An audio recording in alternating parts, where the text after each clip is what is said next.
जय हिंद दोस्तों। आज की इस वीडियो में मैं आप सबको AI यानी आर्टिफिशियल इंटेलिजेंस से जुड़े कुछ ऐसे अमेजिंग और नॉलेजेबल फैक्ट्स बताऊंगा जो आप सबको यह सोचने पर मजबूर कर देंगे कि क्या हम सच में AI के गुलाम बनते जा रहे हैं। क्या AI अब अपना कॉन्शियसनेस इस्तेमाल कर रहा है? क्या आने वाले वक्त में पूरी दुनिया पर AI का कंट्रोल हो जाएगा और क्या हम मानवों को जिंदा रहने के लिए AI से युद्ध करना पड़ेगा? इन सभी सवालों का जवाब जानने के लिए बने रहिए वीडियो के अंत तक। तो चलिए दोस्तों, सबसे पहले जानते हैं कि आर्टिफिशियल इंटेलिजेंस है क्या।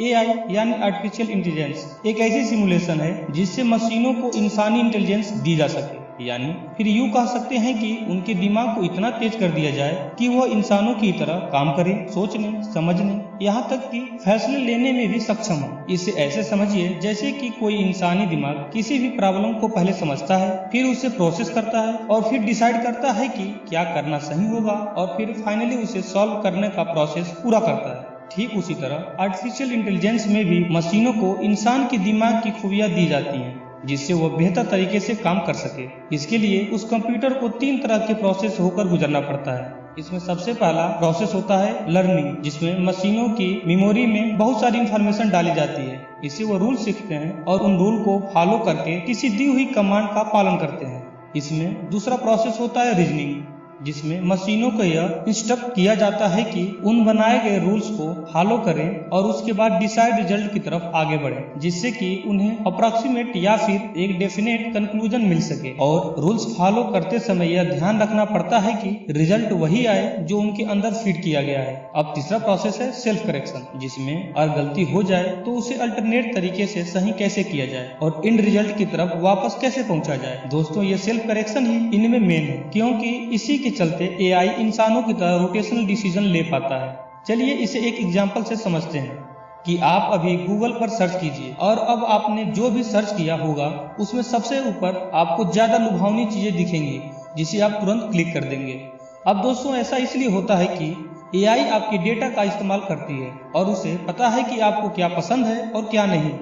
दोस्तों, AI को डेटा कलेक्शन के साथ साथ डेटा को एल्गोरिदम के अकॉर्डिंग इस्तेमाल करके इन रिजल्ट देने के लिए प्रोग्राम किया गया है। अगर AI में इंस्ट्रक्शन के जरिए सोचने और समझने की पावर नहीं डाली जाती तो आपको क्या पसंद आएगा और क्या नहीं, वो ये सब कभी नहीं कर पाती। वैसे आपको बता दूं कि आपका जो दिमाग है वो AI से कई लाख गुना ज्यादा तेज है, लेकिन प्रॉब्लम ये है कि हम अपने ब्रेन को वही डेटा देते हैं जो हमारे द्वारा बनाया गया AI हमें देता है। तो हम ये मान सकते हैं कि हम अपने ही एक आविष्कार के गुलाम बनते जा रहे हैं। दोस्तों, AI की हिस्ट्री काफी पुरानी है। इसे पहली बार साल 1956 में एक American computer scientist John McCarthy ने एक्सप्लेन किया था, लेकिन इसको असली पहचान साल 1981 में मिली जब इसका इस्तेमाल जापान द्वारा 5th जनरेशन नाम के एक प्रोग्राम में किया गया जो सुपर कंप्यूटर के डेवलपमेंट के लिए 10 ईयर का प्रोग्राम था। इसके बाद तो दुनिया के सारे अमीर देश इस टेक्नोलॉजी पर वर्क करने लगे और देखते ही देखते साल 1985 तक AI का मार्केट $1 बिलियन से भी अधिक हो गया।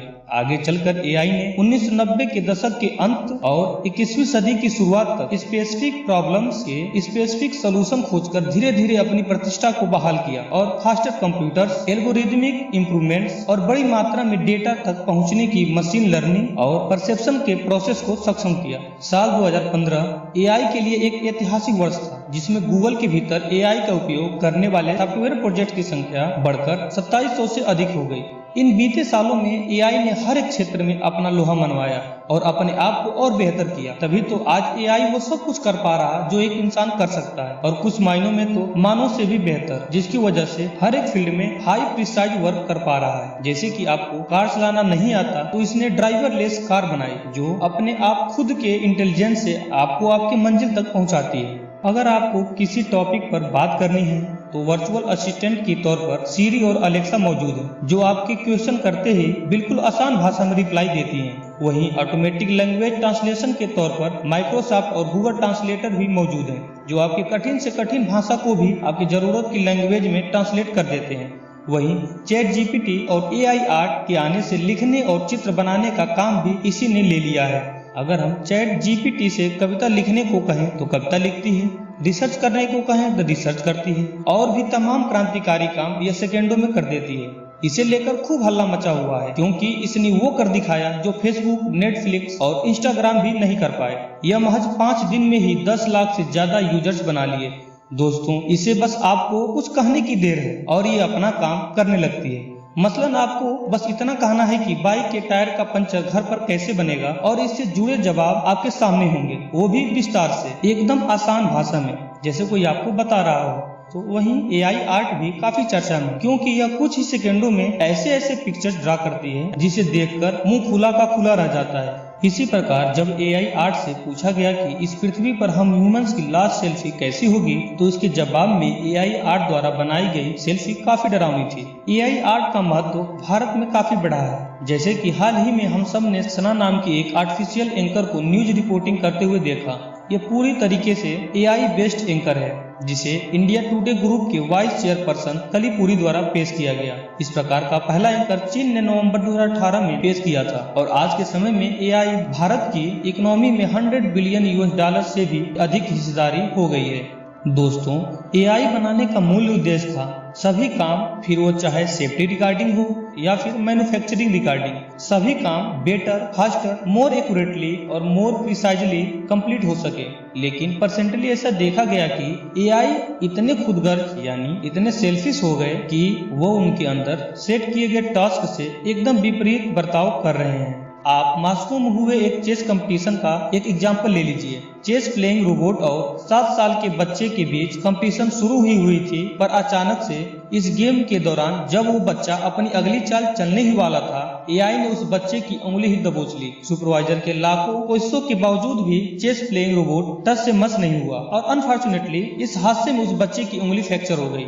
अक्सर जब हम गेम खेलते हैं जैसे कि चेस, कैरम, तब हमारे टर्न के बीच हमारे से कोई मस्ती करे या इसके साथ कोई छेड़खानी करे तब हमें फट से गुस्सा आ जाती है, और बस AI के साथ भी ऐसा ही हुआ। पर उसने यह डिटेक्ट कर लिया कि उसकी चाल खत्म होने से पहले ही कोई तो नेक्स्ट मूव कर रहा है, इसलिए उसने उस बच्चे की उंगली तोड़ दी। दोस्तों देखा जाए तो एक तरफ AI ने अपना इंटेलिजेंस तो दिखाया, लेकिन साथ में थोड़ा सा कॉन्शियसनेस भी दिखाया, बट ये कॉन्शियसनेस उसने अपने सेल्फिशनेस के लिए किया। दोस्तों अगर हमने कंप्यूटर के दिमाग का नियंत्रण ऐसे ही खो दिया, तब इस दुनिया में एक लड़ाई होगी, एक लड़ाई जो मशीन्स और ह्यूमंस के बीच होगी। यह एक ऐसी लड़ाई होगी जिसे इंसान शायद जीत भी नहीं सकेगा, क्योंकि हमने कंप्यूटर्स को सोचने, समझने, डिजायर रिजल्ट प्रोड्यूस करने की पावर इसे दे दी है। और अगर ये मशीन्स आपस में बात करने के लिए खुद की भाषा बना सकती हैं और खुद बात कर सकती हैं, तो वे खुद को और बेहतर और चालाक भी बना सकती हैं। खैर फिलहाल इस धरती पर इंसान से ज्यादा समझदार कोई रहा ही नहीं, लेकिन फ्यूचर किसने देखा है? हमारा भविष्य कैसा होगा, आपको क्या लगता है? नीचे कमेंट में लिखकर जरूर बताएं। और आज का ये वीडियो इंटरेस्टिंग लगा हो तो लाइक करें, शेयर करें और सब्सक्राइब करें। मिलेंगे फिर ऐसे ही इंटरेस्टिंग और इन्फॉर्मेटिव वीडियो में। तब तक के लिए आपका बहुत बहुत धन्यवाद।